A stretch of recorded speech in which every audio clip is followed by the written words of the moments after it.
लेवल हो ए बगनवा ले बसरे ले लसो भेजे बैगन का बेचतारा इवर बैगन का माय ठेला इज बैगन एहो नया नया बन के आइला व्यापारी गावे हमरा बेचतारा तू तो तरकारी लेवे के बदलू अनंत जो तू ना मानबो नया नया बन के आइला व्यापारी गावे हमरा बेचतारा तू तो तरकारी इवर बैगन तो जवन पावे पसंद तन तन लेला डीजे बैगन ए आवाज़ जान बैगन लेला आवाज़ जान बैगन लेला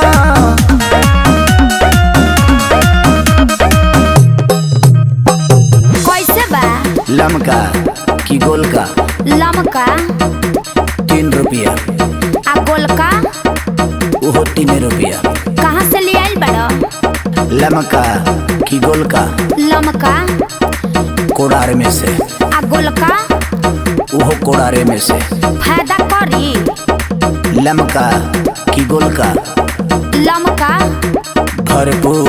आ गोलका वो भरपूर ई पाकी कैसे लमका की गोल का लमका छेदे के परी आ गोलका वो छेदे के परी जब दोनों छेदही के पड़ी तो गोलका लमका का कइले बारिस इवर बैगन डीजे बैगन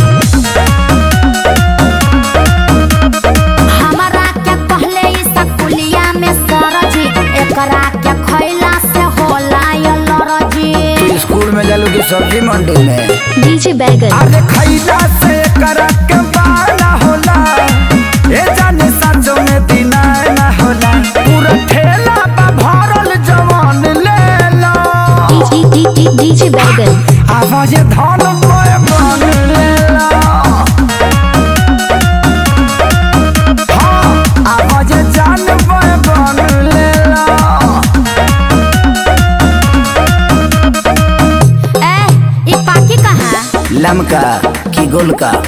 लमका चूल्ही में आ गोलका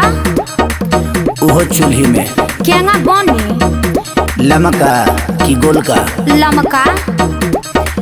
ओकर पपरी छीले के पड़ेला आ गोलका ओकरो छीले के पड़ेला ई बनी केंगा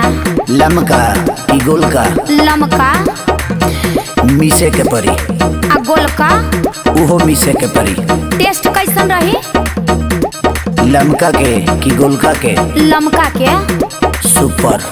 आ गोलका के ओकरो सुपर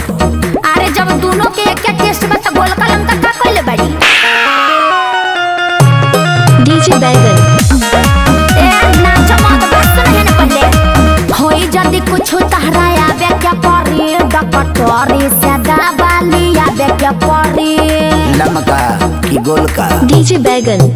अरे बहनी बना के तू खुश कदम ना तो पगलई है खेसारी पवन सच कहिले को दर्जन ले लो डीजे बैगन आवाज़ धन बैगन ले लो आदिशक्ति फिल्म आवाज़ धन बैगन ले लो ई खाइल के ना जाई लमका की गोल का लमका मुंह से आ गोलका वो मुंह से आगे मार के तो दोनों मुंह से खाई के बता का पगलइले बा आवाज़ धन बैगन ले लो डीजे बैगन